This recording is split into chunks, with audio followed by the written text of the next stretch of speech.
What a beautiful thing it is as we sort of recount this scene that Jesus' apostles are gathered together and Jesus is about to ascend to his Father.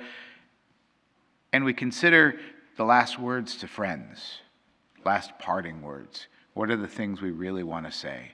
Jesus said in the last 40 days up to this point, peace be with you, an awful lot. He said, a new commandment I give to you, love one another, an awful lot. But his parting words to his friends before he ascended to the right hand of his Father in glory, knowing that he was not leaving them but for a time, was to go out into all the world and proclaim the gospel to every creature. He started something with them that would continue. It would grow from them, that this structure that he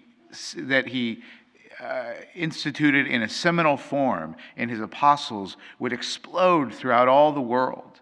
That not geography, not language, not culture would be an obstacle to this great tree, this great temple that is being built in Christ Jesus through his apostles.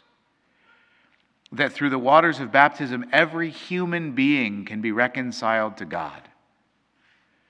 That sin is the only obstacle, not a way of thinking, not a culture into which one is born, not a language one speaks, but sin, fallenness, disorder. These are the obstacles. But as St. Paul says, "O death, where is your sting? Where is your victory?"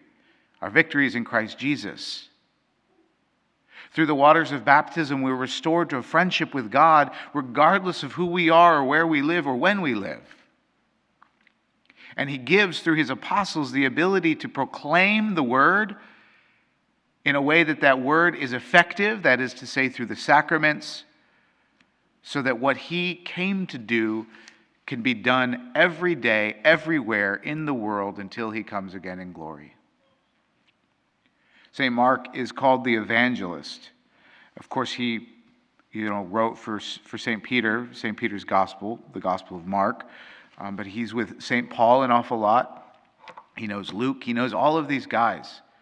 And he goes in his own right, he goes to regions that had not heard the gospel and established the church in pagan lands up until, he was killed, which was a great thing.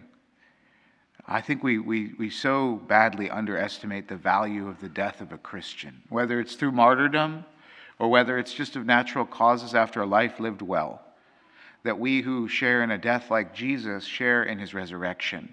Because we have heard the word preached to us, we have accepted it, we have been baptized, and we in turn have proclaimed the gospel ourselves to lead others to that font of baptism, so that what Christ came to do 2,000 years ago, to fulfill what God began doing after the fall, that we might all receive the gospel, that we might all have the choice to know, to love, and to serve God in this life, and have the hope to be happy with him forever in the next.